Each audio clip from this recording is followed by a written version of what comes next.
Salut à toutes et tous, c'est Yacine Scali et bienvenue dans la tête d'un CEO, le podcast qui vous inspire à entreprendre.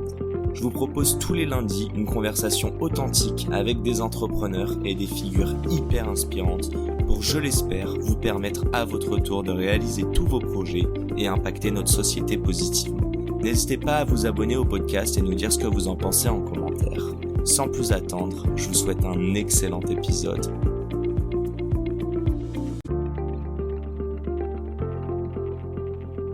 Salut à toutes et tous, c'est Yacine et bienvenue dans la tête d'un CEO, le podcast qui vous inspire à entreprendre. Aujourd'hui, épisode particulier, un petit recap des différentes interviews qu'on a conduites depuis septembre 2022. Je vous souhaite un excellent épisode à tous et évidemment, si ça vous a plu, je vous invite à liker, commenter et mettre 5 étoiles sur toutes les plateformes. Sans plus attendre, très bon épisode.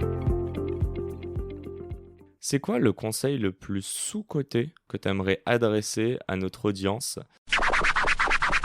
Un truc qu'on m'a dit qui m'aide beaucoup au quotidien, c'est n'écoute que les conseils des gens qui ont vécu l'expérience avant toi, par rapport au problème donné. Tu vois ce que je veux dire ? Tout le monde peut te donner des conseils, ta famille, tes amis, tout le monde peut te dire il faudrait que tu fasses ci, il faudrait que tu fasses ça. Mais quand tu te poses pas la question du prisme, tu vois, par lequel la personne te donne ce conseil, tu peux foncer dans de très mauvaises directions. Donc moi, je me dis toujours, ok, cette personne, elle me donne ce conseil-là, mais finalement, est-ce qu'elle a traversé le problème, tu vois, avant moi ? Et donc là, ça m'aide aussi à prendre en compte la réponse et le conseil du coup que la personne m'a donné. Et c'est quelque chose qui me suit beaucoup, ça, au quotidien, tu vois. Je pense qu'il faut faire, je l'ai un peu évoqué tout à l'heure, mais il faut faire des choses conformes aux talents spécifiques qu'on a, quoi. C'est-à-dire que si vous êtes un créateur, créez, quoi. Mais si vous êtes un organisateur, c'est pas là-dedans que vous vous épanouirez. Encore une fois, il y a plein de types d'entrepreneurs et on peut entreprendre avec n'importe quel talent. Mais faites quelque chose qui est conforme à ce que vous êtes, quoi. Donc restez fidèle à soi-même. Ouais, restez fidèle à soi-même parce que encore une fois, ça sera très dur, quoi. Ça sera difficile. Alors, ce conseil, je l'ai, et en vrai, je l'ai reçu, mais je l'ai reçu qu'une seule fois, donc il m'a marqué. C'était Christophe Reynaud, anciennement Isaïe, qui à l'époque m'a dit, quand je lui ai dit « Oh, mais tu sais, moi je suis prof à la fac, je sais pas ce que c'est que l'entrepreneuriat, je sais pas monter une boîte. » Et il m'a dit « Carole, tu te cherches des excuses. Il y a aucune école au monde qui prépare au fait d'être chef d'entreprise, donc arrête de te chercher des excuses et lance-toi. » Et comme j'adore faire des parallèles avec des films que tout le monde connaît, c'est Ratatouille, tout le monde peut cuisiner, c'est exactement la même chose. Voilà. Il va paraître encore peut-être cliché, mais c'est lancez-vous parce que c'est pas compliqué de se lancer. Aujourd'hui, ça n'a jamais été aussi facile de lancer quelque chose. Tu peux le faire avec un ordi, un téléphone. T'as tous les outils no-code, les outils de programmation, etc. Et encore une fois, c'est cliché, mais n'importe qui aujourd'hui peut lancer un site e-com, un truc de dropshipping, qu'importe, un SaaS. Un podcast, exactement. Et faire des bugs. Faire des bugs, que les micros marchent. Mais tu vois, c'est vraiment pas compliqué. Alors qu'il y a 5 ans, 10 ans, même si on est plutôt jeune, ça l'était beaucoup plus. Ouais. Et donc aujourd'hui, il y a vraiment plus d'excuses à ne pas se lancer. Il faut pas avoir peur de mettre les deux pieds à l'eau et parce que vous apprendrez plein de choses. Donc moi, c'est ça mon plus gros conseil. C'est de le plus tôt possible, se prendre des claques, se prendre la douche froide pour en prendre des plus chaudes derrière, quoi. Je crois qu'il y a une chose, c'est y croire contre tout. Très souvent, il y a des Cassandres qui vont vous dire « Non, mais tu te rends pas compte, moi quand j'ai dit le Grand Nord, je vais monter dans le Grand Nord avec ma Skywalker Pack, on m'a dit « Mais t'es fou, je te rappelle, t'es malade et tout. » Non, j'y crois. J'y crois.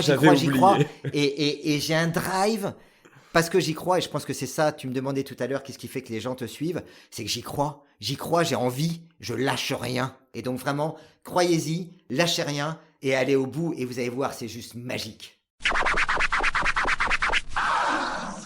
Écoute, conseil aux entrepreneurs, futurs entrepreneurs, si je peux me permettre, je leur dirais... Permets-toi.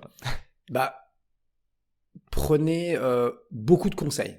Il y a beaucoup de gens, au final, n'écoutez personne. Écoutez que vous, parce que c'est vous qui avez la clé, quoi. Faut être soi-même.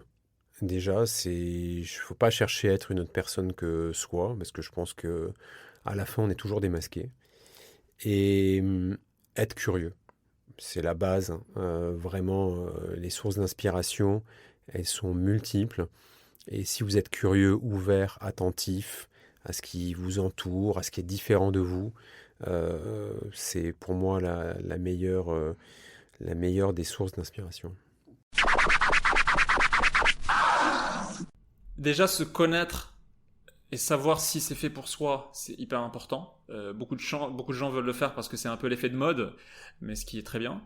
Mais pour pouvoir être sûr, pour moi, c'est ce que je disais tout à l'heure, c'est-à-dire que tu as 3 types de personnalités, et ceux qui sont dans la personnalité de bâtisseur, et ce qui se reconnaissent dans le discours, quand je dis que est-ce qu'ils préféreraient plutôt avoir à construire leur petit truc versus plutôt que gagner beaucoup d'argent, ou qui préfèrent ça plutôt que d'être serein tous les jours dans sa vie, alors vous êtes dans la catégorie bâtisseur, et d'une manière ou d'une autre, faut trouver une activité qui correspond à sa personnalité, soit en créant son projet, en se disant que je suis destiné à faire ça, donc il faut que j'essaye de le faire, et quitte à ce que ça soit petit, mais je serai heureux même si c'est petit. Et sinon, qu'ils rejoignent une équipe où c'est encore très petit, où tout est encore à bâtir, et qu'ils peuvent retrouver un peu ce côté builder, entre guillemets, même dans une société qui est encore en formation, quoi.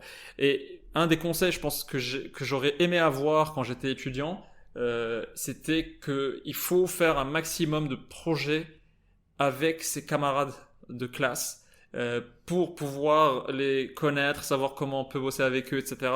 Et ça permet vraiment de construire un premier pool de potentiels associés dans le futur. Peut-être pas à la sortie d'école, mais peut-être 2 ans plus tard, 3 ans, 5 ans plus tard. Parce que un associé, c'est une des premières questions que tu te poses, et c'est vraiment une des plus grosses difficultés de monter un projet.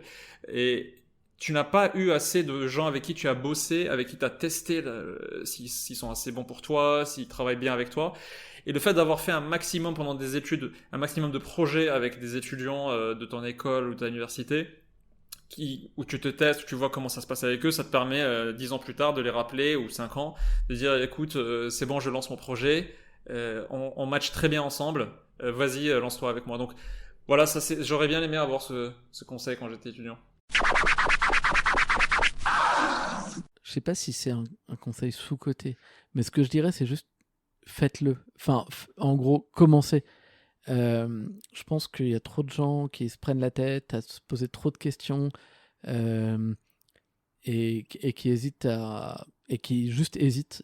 Et en fait, je pense qu'il faut juste se dire, ok, do it, et tu vois ce qui se passe après, quoi. Aujourd'hui, c'est facile pour plein de trucs de commencer, de tester. Et je pense qu'il faut juste mettre une pièce dans le jukebox pour voir ce qui se passe, quoi. Donc faire un pas l'un après l'autre et arrêter d'intellectualiser. Ah ouais, mais enfin, je pense que c'est pas genre tiens, la semaine prochaine tu peux le faire, quoi. C'est dans 1 heure tu peux commencer à te dire tiens, est-ce que de tester, de rencontrer quelqu'un, d'essayer de vendre un produit qui n'existe pas. Enfin, je pense que on peut tester beaucoup plus facilement qu'on ne le croit, quoi. Le reste, c'est des excuses. Tu m'as dit pas un conseil bateau, alors.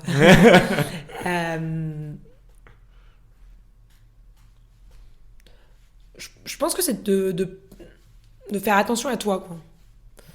Je pense que, ouais, comme je le disais un peu tout à l'heure, très vite on s'oublie dans cette aventure. Et moi, je regrette pas du tout la façon dont j'ai géré mon bien-être, mais avec le recul, j'ai pas réalisé que je m'oubliais un peu personnellement.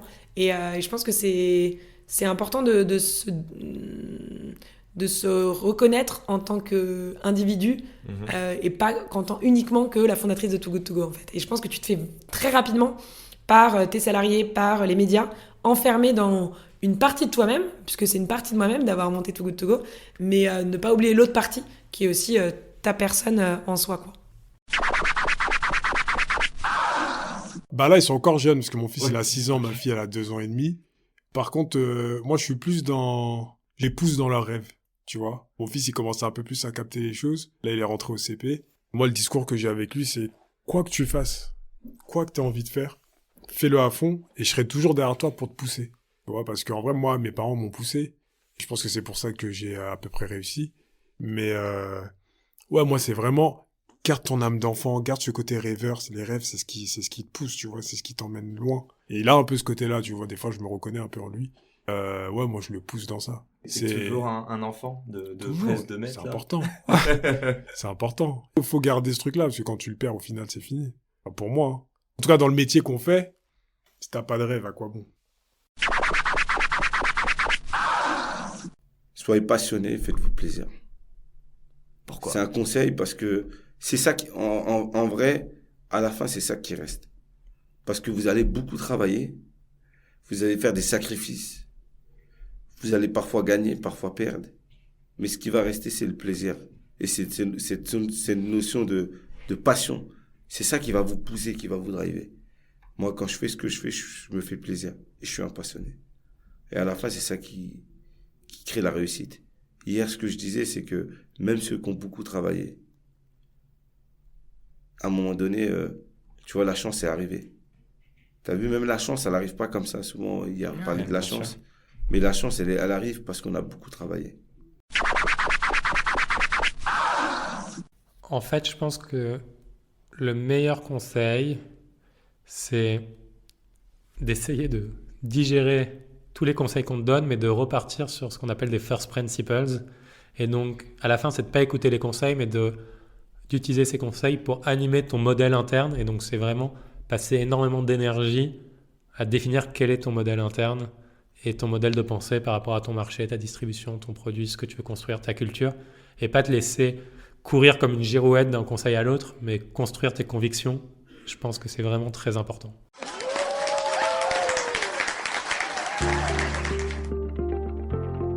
Et c'est la fin de cet épisode. Les amis, j'espère qu'il vous a plu. J'espère qu'il vous aura inspiré. Si cet épisode vous a plu, n'hésitez pas à nous soutenir en nous mettant 5 étoiles sur les plateformes, en vous abonnant évidemment et en nous laissant des commentaires. C'est très important et ça fait toujours plaisir.